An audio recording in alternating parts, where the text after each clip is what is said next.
The Saints are 3-3 heading into a pivotal Week 7 matchup on Thursday night against the Jaguars. We'll talk about that and the offense right here. Special presentation from Boo Crew Media here. We're going to do kind of a fan-generated show here today. If you have questions about the Saints offense, you throw them in. John and I will talk about it right here on Boo Crew Media. And as always, this is brought to you by Scott Fickner Injury Lawyers. You've been injured in any kind of accident, car, truck, 18-wheeler, or hurt offshore. Scott Fickner handles it all. You give him a call at 504-500-1111 for a free consultation. They'll always fight for the win. John, I don't know if this is how I expected the first 6 weeks of the season to go. I don't know about you, but how's everything, man? It's good personally, for the Saints. I think a lot of we're not talking about this, but the reality is we are talking about it. I think that we thought this team would be a little bit better, to go 2-1 without Kamara in the lineup, and now he's back and just kind of off, right? And the good news is there's still 11 games left to play, but we got to see some marked improvement. But look, to answer your question, I'm doing fantastic. This weather is rolling through in South Louisiana. It looks absolutely amazing outside. I'm being outside more. My boys are playing and stuff. It's just, it's a good time. Yeah, I love to hear that. I always tell people if the Saints can't give us a good Sunday, I hope all the other days of the week for everyone else are pretty good. But to your point, it is interesting, right? This Saints team, it's fascinating to me because they probably should be 5-1 right now, despite not even playing great football. Like I thought they could have got to 5-1 as we saw how these games transpired, or at the minimum 4-2. Let's say we don't give them the Texans game, but we give them the Packers game. And yet you would feel like in a good way, they haven't peaked yet. And I think what's frustrating about it, too, on top of all this, not just the Saints' problems right now, it's the NFC as a whole. The best record would have been 5-1, would have been tied for it. So there is that opportunity, and it almost adds up with kind of the vision where they saw, hey, I think this NFC is gettable, but if you can't handle your own business, obviously, then you have no chance. But before I get into any questions, and this is how we kind of want to run it, if you have any questions, comments about the Saints offense or Saints in general through the first 6 games, the upcoming Jaguars game, we'll pull it up on the show and discuss. But before I get into that, John, I want to ask you, what's been your biggest concern when you watch the Saints right now offensively? Is it maybe the lack of using the middle of the field? Is it maybe two wide receivers, too many times you see wide receivers in the same spot? Is it the red zone deficiencies? And you put up a really, staggering graphic yesterday that kind of showed it with through the first 6 games, 2023, 36.8% red zone. I think it was in terms of, is it percentage they scored, John, or is it percentage of touchdown? It's a percentage. It's 7 of 19. So 19 trips to red zone, 7 makes. So it ranks 29th in the league. That's just kind of put it in perspective. So it's a tough time with the red zone. And not to go steal it, but that's my biggest issue is the red zone offense. And again, you convert different discussion. Even if you get 1 or 2 in the games that you haven't been able to convert, it's a different story. And I think that's been the biggest sour sticking point is, you look at 2021 as a prime example. They're 14-16 in the first 16 games. First 6 games. That's a big difference, right? And so, look, I think personally, the Green Bay game was kind of like the reality check for this team. Houston this weekend was, I don't know if I want to say rock bottom, but I think it was the rock bottom so far in a way, if that makes any sense. And so I think it's got to be better because look, there is some encouraging things to look at, like 430 yards of offense. When you look at some of these other elite offenses, the way they played this week, they kind of sucked, right? And so I like their ability to move the football and stuff, and that's good and all, but you got to put points up on the board. And so, it brings bigger questions because if I'm Jacksonville, if I can get to 20, I feel good about it, right? I think I can win this game if I can get to at least 20 or 21. But, for me, I think it's been progressively, it's been off and on. It's been inconsistent product. I think Michael Thomas can be used more. I question, Jimmy Graham, where's he at, in that last end of sequence? If you're throwing up fades, why is Jimmy Graham not on the field getting one of those, right? And stuff. And that end of sequence game, that's a total whiff and such. So there's a lot going on, but I think, again, if this team's 4-2 or 5-1, nobody cares. The good news and the silver lining for those who like the half full, it's early in the season. There is still time to figure it out, but man, they got 4 winnable games on the docket right now. It starts with Jacksonville. If they come in, lay an egg against Jacksonville at home, I think there's some bigger, deeper conversations to have because it's not good. It's not what we should expect from this offense with all this talent. And I get they're going to have a lot of shuffling on the offensive line. I'm sure we'll talk about that, but it just has to be better. It has to be executed because that's what they get paid to do. Yeah, and you mentioned the yard thing.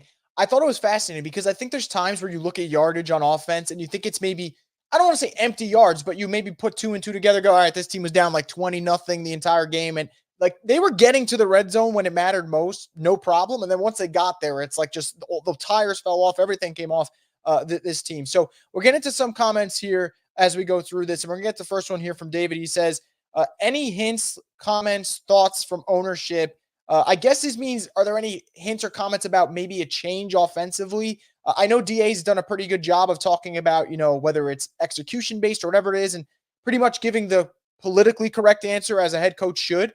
For you, John, you're in the building the whole time. Do you feel like there is that sense of urgency in terms of, man, if things don't go well Thursday, maybe the gears start to go a little bit and things start to change?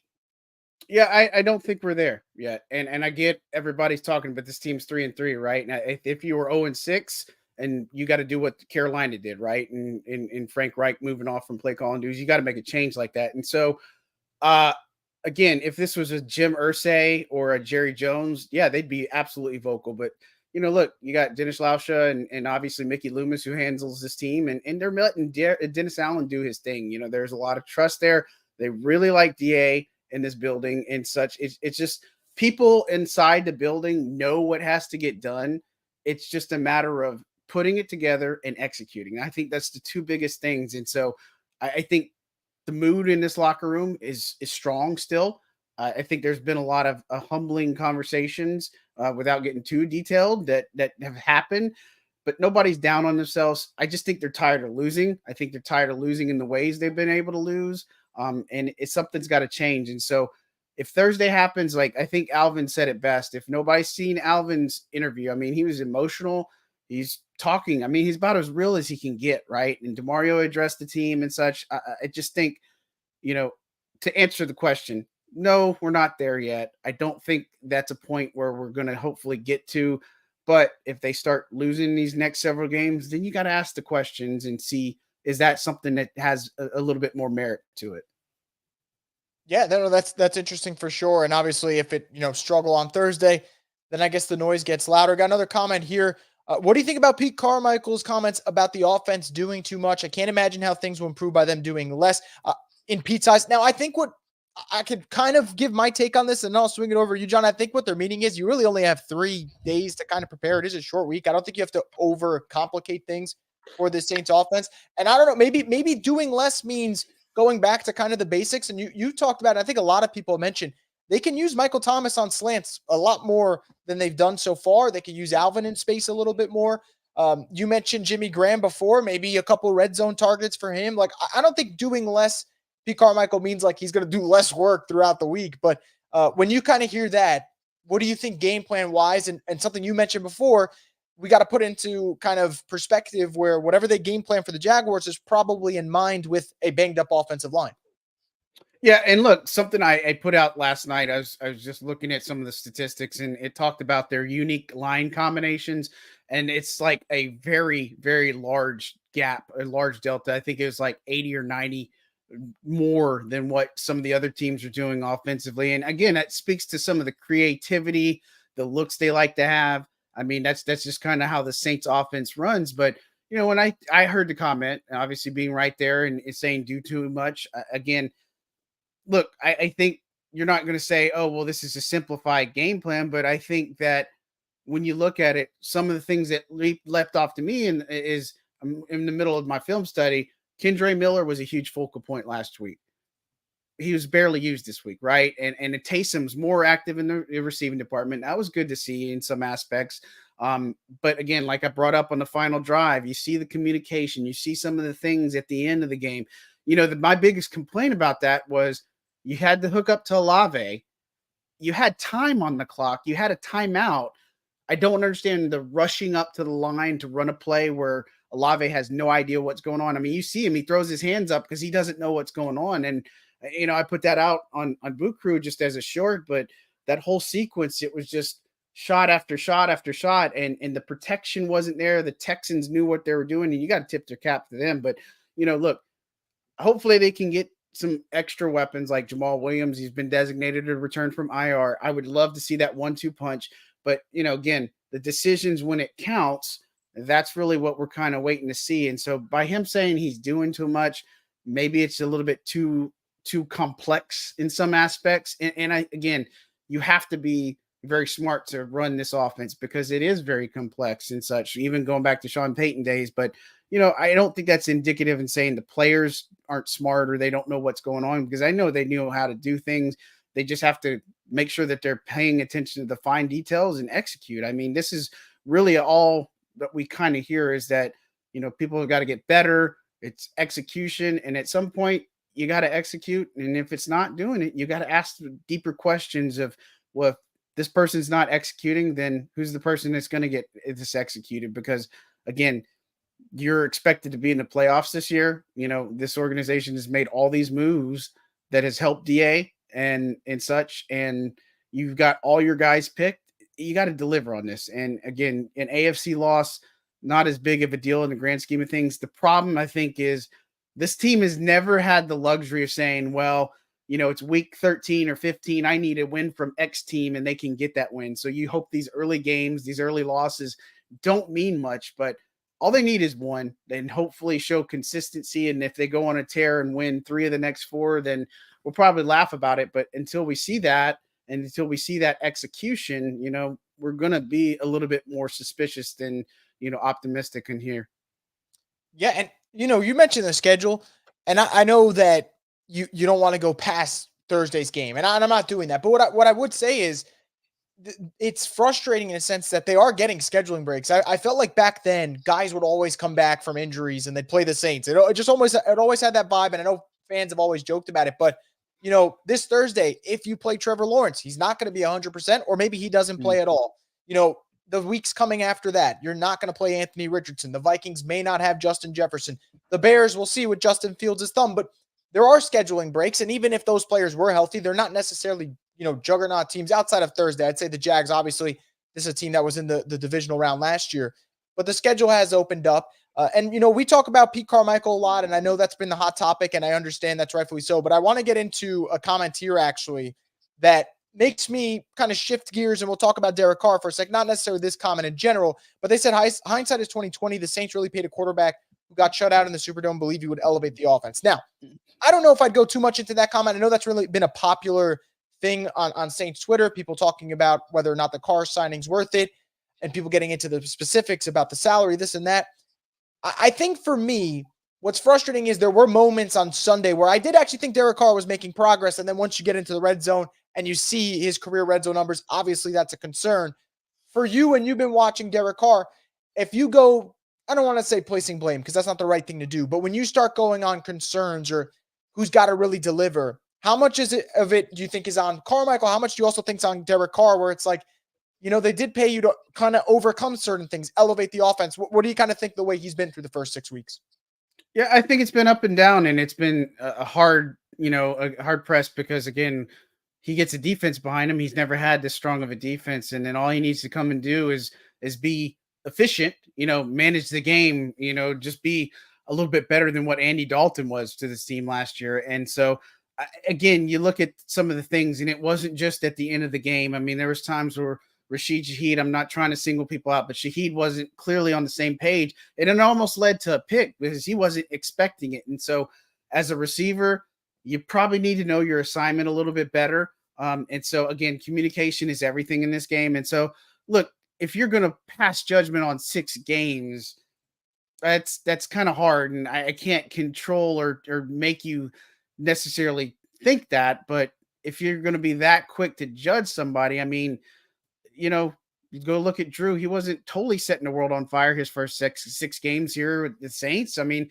there's just certain things you can go back and say, well, if you're going to base something on 6 games, maybe, you got to be able to willingly go there with other comments, other players, other things that have happened, because, people could probably say, well, 6 games in, Isaiah Foskey, what, is he a bust? No, I don't believe that. I think he's getting better and better each week, and he's learning a lot more. But, again, I just don't like the 6 games in, everybody says, well, we overpaid because Derek Carr's not a super high paid quarterback. I mean, look at the other contracts Patrick Mahomes is having, all these other guys.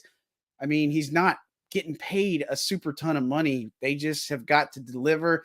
I think it's going to take a little bit of patience on Saints fans' part. And I understand it because I've sat through a lethargic offense for the past 2 years.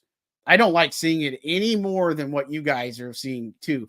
I want to be able to write about a win. I want to be able to write about better things that have happened to the Saints offense, but it is getting a little bit old. I think Derek Carr can be the guy. I think he can lead them in the right direction. And again, the first half of the season doesn't mean jack. I mean, of course, you want to win your games, you want to be in a favorable position, but the back half is where you want to play your best football, specifically after Thanksgiving, going into December, maybe January is where you're hoping for it. But again, I think the defense, you saw what they were able to do in the halftime adjustments. The offense has to be able to replicate the same thing. They've got to be able to make the adjustments. They have to deliver. And look, again, I'm on my film study right now. The first drive, they were doing a lot of good things, but the problem is the inconsistency. So you get a really nice run or a pass to Alvin Kamara, then you run the ball to the left side and you lose several yards. Then you got a big play here where Taysom hands off to Kendre Miller, drops for a loss, but then you go back to Miller out in the flats and you get a big pass play hookup. I mean, it's just the inconsistency, the pre-snap penalties, all that has to go away. You got to be able to play at a more consistent level for this team, and they just haven't been able to. Yeah, no, absolutely. And I do agree. Look, I'm frustrated. You're frustrated. We're all frustrated. If they could just find a way, it's still open. Everyone's obviously 3-3 right now. We'll see how that goes. This is an interesting question, and it's weird because when I kind of rewatched the Texans game, and someone brings up Olave and maybe effort and whatever, I will say there are routes where it seems like it's not 1,000% effort. What I also would say, on the other hand, is I do think his energy in the second half was noticeably different. Like, he seemed like a guy that was eager to get that football and fight for it every play. But I'm curious, when you watch this Saints game, does it feel like there is, and this isn't singling out Olave, this is just about the offense in general, and it kind of goes hand in hand with what Alvin was talking about when it comes to sacrificing and putting in the prep you need in order to win on Sundays. Does it feel like it's kind of a consensus thought that, man, not everyone is either A, on the same page, and B, not putting in the necessary work offensively? Just what's your kind of read on that? Not just with people's complaints on Twitter or whatever, but when Alvin speaks out and talks about, I know that I'm making the sacrifices, but I can't speak for everyone else. What's kind of the read you get on something like that? I mean, it's a gut check. I mean, it's a thing that everybody needs to understand and dig deep. And of course, they are making sacrifices because they have families, they have all these things. And so if you're not putting in the time, you're just kind of going through it. And again, I'm not going to say that about any particular person because look, Chris Olave had a bad past couple of games, but I thought he rebounded nicely. But again, you look at that end of sequence, he's barely on a trotting on a route, but he doesn't know what's going on because he threw his hands up. He has no idea what the play is. And so it didn't make it to him. I can't fault the guy for that. I think he had a really nice second half. I think he needed that second half, but he's not a guy that I'm really worried about. I get it, but we're not going to try to manufacture any type of drama. It's just that people have got to know their assignment. They have to be able to execute their assignment. And whether that's putting in extra film study or doing extra things in the gym or just in those extra reps, it's what you got to do. And that's kind of the standard that DeMario and Cam, Derek Carr, Eric McCoy, guys like that, Alvin have set that, they want to go home too. But just because it's time to punch out, they may stay 30, 45 minutes extra. And that extra time means a lot more in the grand scheme of things. And I think that's what they kind of hit on and alluded to. That's just kind of the effort and part of being a professional. And so, look, I think it's a challenge to everybody. And I don't think that this locker room's in a situation where you're going to see them air out the dirty laundry. You're never going to see that. But again, like I've said, if they can't win on Thursday, I think it's going to be where it's going to get a little bit more tense in there. But I think this is more of a reality check for them in such the thing where, look, you got to stop playing around. This is a time where you're wasting guys like DeMario Davis and Cam Jordan the rest of their time, or Michael Thomas. This may be the last year you have with Mike, right? And so you're wasting that talent and that opportunity, and you got to put it together. But good teams find a way. I talked to, we heard Carlton Saunders talking about it. He's been on 2 Super Bowl teams. They had their fair share of struggles, and they had the same type of things that had to be worked out. And so I don't think it's reinventing the wheel. I think every team has to go through it. It's those leaders that help inspire the other ones that are going to hopefully help the other ones to execute and do what they're supposed to do. And that hopefully leads to wins. Yeah, and we'll see. I'm sure you've been asked this question before. I don't know if this is even the solution for this point, but Zach asks, and it's a fair question to ask considering he was there in the offseason, but do you think there's any scenario where Gruden gets kind of brought in here? I guess to kind of fix the offense, but I don't even know if that's something necessarily that Gruden would be able to do. But what are your kind of thoughts on that possibility? Yeah, I mean, he came in more of a consultant role, and I get everybody's done it, but they've done this before. They brought in Mike Martz a couple of years ago. They brought in a lot of these guys just to kind of get it, and maybe they do that again just to be like, hey, what are we missing on? What are we doing wrong? But I don't think he's going to be anything on a staff member level. But again, I don't think John Gruden would be a guy that comes in and fix the problem. And so again, let's just wipe this out hypothetically. If Pete can't get the job done, I don't think is a candidate and say, well, we're just going to fire him because they respect Pete a lot. I think he could do something else with game planning. They may turn to RC Ronald Curry potentially if that doesn't get better. But again, the execution has to be there. And again, if they lose a lot of these next games, then you got to ask the questions. I think it's a valid claim, but again, we need to see it happen. We need to see it sooner rather than later. And the biggest thing, and like I said about the game after New England, you got to make sure that that's not just a one-time thing. You got to be able to build upon that and show everybody that it's not a fluke. But to answer the question, Gruden, I don't see it being brought in, especially as a staff member, just maybe as a consultant saying, hey, what the heck are we doing wrong? Yeah, fair enough. I don't know if this is so much as a question from Jerry, who constantly checks out Buku Media stuff, so I definitely appreciate it. But he says, "Can we win Thursday night?" So I'll kind of add to it. The Saints win if they do what Thursday night outside of just the obvious score points. But what kind of be maybe one of your big keys for Thursday's game? I think it's the pressure on Trevor Lawrence, and so with him having that injury, look, he's a running threat, and so he's kind of like in that group with a Jordan Love or a CJ Stroud, where he just does things that can extend the play and do all these things. He has some nice weapons with Evan Ingram, Calvin Ridley, Christian Kirk. I mean, they have the talent to be able to do things. And Travis Etienne, I think they'll be able to do much better against the run. The biggest thing is, can they get the pressure consistently and make sure Trevor Lawrence doesn't take off with his legs? I mean, I think that's the biggest key for me. And then, offensive line. Look, I said this, I said it plenty of times. My concern was always with the depth on the offensive line. And I always said it was a matter of when and not if. We knew that this was going to happen. Now you're suffering and being like, okay, now we're kind of having some issues right here where all these guys are hurt, playing hurt, all these types of things. That has to obviously look a lot better. And it's unfortunate because I think there are some guys that are playing extremely well. And a lot of people are making a lot of big deals about this Trevor Penning stuff. And so sometimes you got to pull the reins back on a guy like that. But, for somebody to just be like, well, he's a bust, that's kind of not fair. And it's also pretty naive for you to just kind of say that because of, well, maybe it was because of Marcus Davenport or maybe because of Peyton Turner. I don't think that's a situation there. I think Trevor has to learn more and he has to be willing to learn more and be able to execute. And I think with him, not to go on a total tangent, but it's just him getting in his own head, right? Because he's trying to think through and talking about, like, you got to have your hand placement, you got to set your feet right, you got to have the angle. There's all these things about playing left tackle and protecting the blind side that you just have to do. And for the average fan or for the fan that just doesn't know much, it's not just a matter of, oh, let's set hut and we're just going to pass block this guy. You got a lot of different rushing looks that come off of this. And so it's just one of those things that's maddening. But I say all that to say, stop Trevor Lawrence and negate what he's able to do. And look, Jacksonville's done really well at taking the ball away. They're actually number one in the league with 15 takeaways. The Saints have got to play a very relatively mistake-free game. I think that's the other big key. And so I think they can win. I feel like they can win. And a lot of these guys are ready to get back on the field and work and try to get this win. So I think they can, but Jacksonville's not going to be an easy test. I didn't think Houston was going to be an easy test either.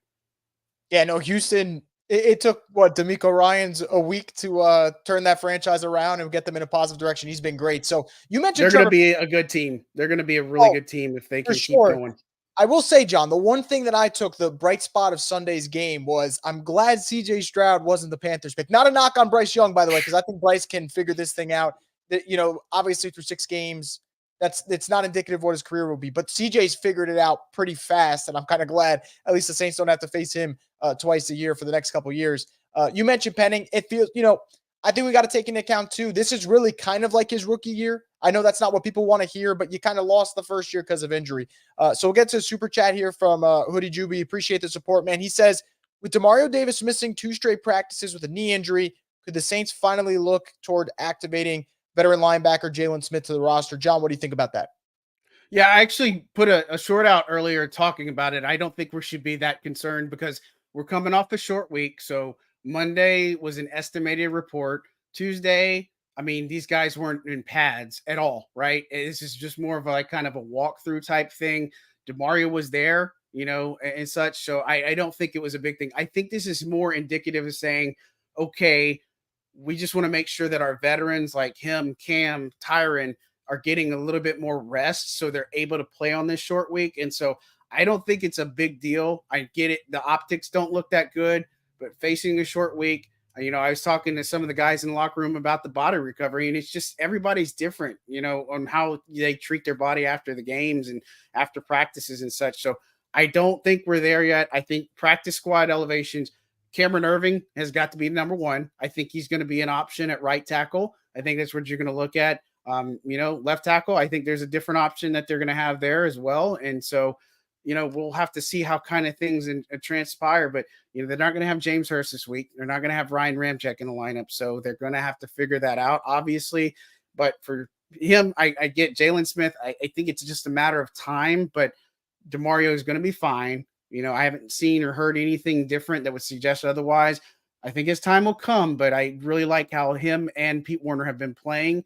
And, look, it's Zach Vaughn's, I think, played a little bit better too. I get that interception that he dropped for a fumble. That's a bad look, but I think he's played a little bit better too. Yeah, absolutely. I know Saints fans are probably like, why'd you got to bring that up again, John? But we'll get into this next question here from Denise. Pretty fair question. Is Derek Carr playing hurt? I mean, injury report would kind of tell us probably yes. But what's kind of the indication you got through what Derek Carr has kind of gone through? And it seems like they added chest to the injury report this week. So what's kind of the latest with number 4? Yeah, I'd be a little bit more concerned about the chest.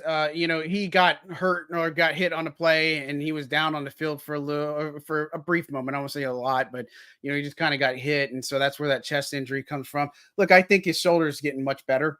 I don't think his shoulder is really a concern at this point. I again, without giving too much away and saying too much, I think he's just fine. I don't think it's an issue with his shoulder. Now is he 100%? I don't know if I can say that, but I think he's way better than at least 85 to 90% of what he's out there, and he's getting better each week. But seeing him in practice, seeing what he's able to do, I don't think there's any concerns about the way he makes some throws and such, and what he can do. And some of them got to be a bit better. Kudos to Rashid Shaheed for his big old catch that he made, because I thought Derek would hit him in stride a little bit more. It was a little bit less air on it and such. But, again, I think he's just fine. I don't think he's playing hurt whatsoever, like in a sense that would affect anything. Okay. So we got another comment here. Would hiring, I don't know if young and experienced OC would go together, but let's just say would hiring an experienced OC as a consultant to assist Pete with game planning and play calling help, someone from the outside perhaps? What's kind of your thoughts about them bringing in an outside guy? I feel like maybe this late in the season, well, not this late in the season, but you are 6 games in, is maybe tough. But what are kind of maybe the odds of the Saints bringing in another voice? And I know we talked about Gruden maybe as a consultant or whatever, but what would you kind of put in terms of the odds of calling in someone else and saying, man, what the heck are we doing wrong here? What do we kind of have to fix? Yeah, I don't know if I see that. I think what I alluded to earlier is that, again, you talk about game planning. If Pete's no longer calling plays, I think that he would go to the game planning and they would turn that over to Ronald Curry, somebody that has been able to call plays. I think Ronald Curry is a very up and coming guy. I think he brings some fresh perspective and new ideas to the table and some things that he can execute on. But again, we'll see if that actually happens. But I think they're giving Pete the benefit of a doubt. And I know people are going to be like, I don't understand. I get it. But they're giving him a chance still to make this work. And again, if this team's 0-6, it's a different conversation. If they're 4-2 or 5-1, nobody cares, right? And so it's just maddening because these were games that you could win. You could have beat the Packers. And I don't know if it's all on the offense. You can't necessarily say that because Groupie misses a field goal at the end. The defense falls to pieces in the second half. I don't think it's totally saying, well, that was Pete Carmichael's fault, right? Because Jameis came in. They were still moving the ball a little bit there. He moved the ball extremely well in the end of the game, too, and put the team in a position. That's a kick you got to make. And if you make that kick, I think that's a win right there. Tampa game, that was probably the only one that they really just got hit in the mouth. And I don't think that would have been any different no matter who the play caller was, right?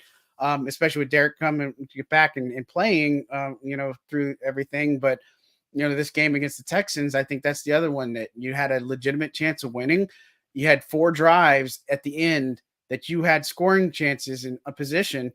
You got to put points up on the board, and they only got 3. And that Groupie miss inside of 30, he knows it as well as anybody. You don't have to say it and spell it out. It's unacceptable. You can't do that, right? I mean, that's almost automatic. And so for you to just kind of completely olay and hook that kick, that's bad. But if he makes that kick, it puts it a little bit different. If he makes the long kick, then you're just needing a field goal in this. And so it's all a bunch of hypotheticals and what ifs. But, again, if they change anything, it's not like somebody new will come in with his fresh perspective in the middle of the season and save this team on the offense. It would be more likely Ronald Curry comes in and does the work and calls the plays. Pete, I don't think would get fired. He just assist in the game planning and maybe take a step back. Yeah, fair enough. This comment / question concerns the heck out of me if this happens. But Justin to get me cash says, what happens if the Saints drop their next 4 games? John, I don't want to know what you guys would have to deal with, on social media and whatnot if this ends up happening. But let's say this were to happen. I'd assume that's where kind of people start sounding the alarm. Yeah, you couldn't defend anything at that point. If they lose the next 4 games, when you're gifted, again, I say gifted, Trevor Lawrence is not going to be 100% clearly. You're not playing against Anthony Richardson. You're playing against Gardner Minshew. Then Justin Fields is probably not going to play against you. And then you're probably going to look out and not have to face Justin Jefferson. Those are 4 tremendous gifts, and the Vikings are not looking good too. And so I think 3-1 is where you have to go in this to make it be a little bit better on you. But again, then comes into play where fans are still going to be skeptical to be like, okay, well, you played these games and you won against them when they didn't have this or blah, blah, blah. And so they're going to have to prove themselves even further. But, if they lose 4 in a row here, it's the wheels are off, right? Everything has to be looked at. And I think there's got to be some very strong accountability, and there can't be any more just air words, fluff, or anything like that. Something real actually would have to happen. Yeah, absolutely. And there's no pessimism without a little bit of optimism. So got this question from Hunter. Realistically, is there a good chance we get into the playoffs? Obviously, it's just 6 games in. They're 3-3. And the good thing is, no one's pulled away in the NFC South or kind of the NFC as a whole as well. But what's kind of the odds here? Obviously, I think we're both in agreement. A win Thursday kind of, for a moment, even if it's brief, changes the perception about what this team could potentially do. Yeah, my thing was like, if there's a good chance, it's like, have you seen the NFC? They're not really that good this year. And so, look, I think San Francisco is obviously one of the top dogs. Philly as well. I think Detroit's a very big sleeper team. They are getting things done in a way that's just kind of scary and makes them a little bit of a sleeper team, right? And so somebody's got to win the division. I mean, we talked about it. I never bought into Carolina. I thought Tampa, I think Baker Mayfield was playing a lot better than what I thought he might be. And so he's getting it done, and the defense is doing their thing. Atlanta's kind of that wild card. But again, they lost the game when everybody's talking about, well, Desmond Ridder can't lose at home and all this other stuff. And that finally got off. And so it's just hard because like I put out and said, are we going to go through this again with the NFC South where it's just like nobody wants to win this division for some reason or nobody wants to pull themselves ahead? And so, look, the bottom line is, yes, I believe there's a really strong chance because, again, you're 3-3. You have 11 games left on the schedule, and there's 7 playoff teams. So there's a really, really good chance, but they have to make everybody else believe it, not just me telling you that. Yeah, fair enough. Before we wrap it up, John, I'm going to throw in my own question because I am curious. I think, I talked about it with Lance before the Patriots game. And obviously the Saints offense, they finally exploded that game. But we were talking about whether or not that unit could actually turn it around. And he said pretty much anything that you may want to say in terms of optimism and like hoping, that's all it is. It's kind of just hoping because there's no real proof that they can do it consistently. For you, you're in the building, you see what's going on. Obviously, when we bring up Alvin all the time, you can tell how bad guys like him want to win and just fix this thing because the talent is there. Is it more of hope when you think about, oh man, I think this offense can turn it around Thursday, or are we kind of, or is there really a belief? Like there is a belief that I do think it finally snaps. Like where are you at in this whole thing? Is it more just either optimism and hope, or is it actual conviction and man, I think they have the guys that are going to figure it out? Yeah, I believe they can. Now, again, the offensive line is my biggest concern going into Thursday night. And so I think and I believe this offense will find itself and its identity. The question is when and is it going to be too late? I think that's the biggest thing is that if you can start if you can win against Jacksonville and show some really strong improvement here, you got a mini bye. You're going to be well rested and get maybe some other players back to be able to play your next game on the road against Indy. Then you can stack that win, and then you got Chicago at home. You can potentially not play against Justin Fields. I mean, it's just going to stack them, and it starts with the one.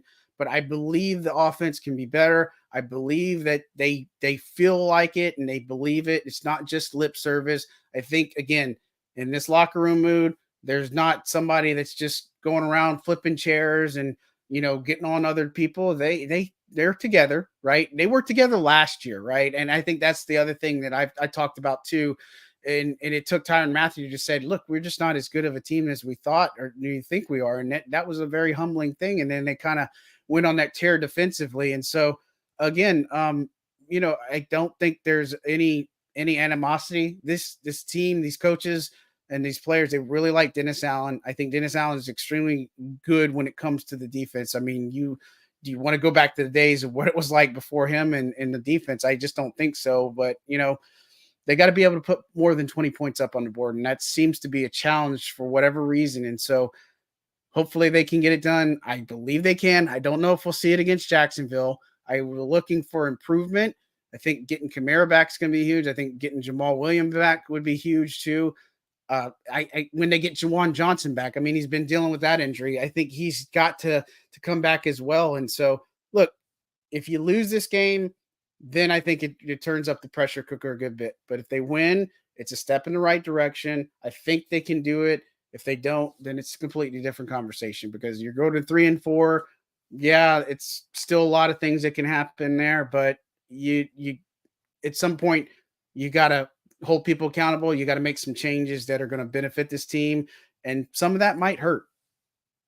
Yeah, no doubt about it. And we'll see in terms of the pressure. I know fan wise, it's definitely on.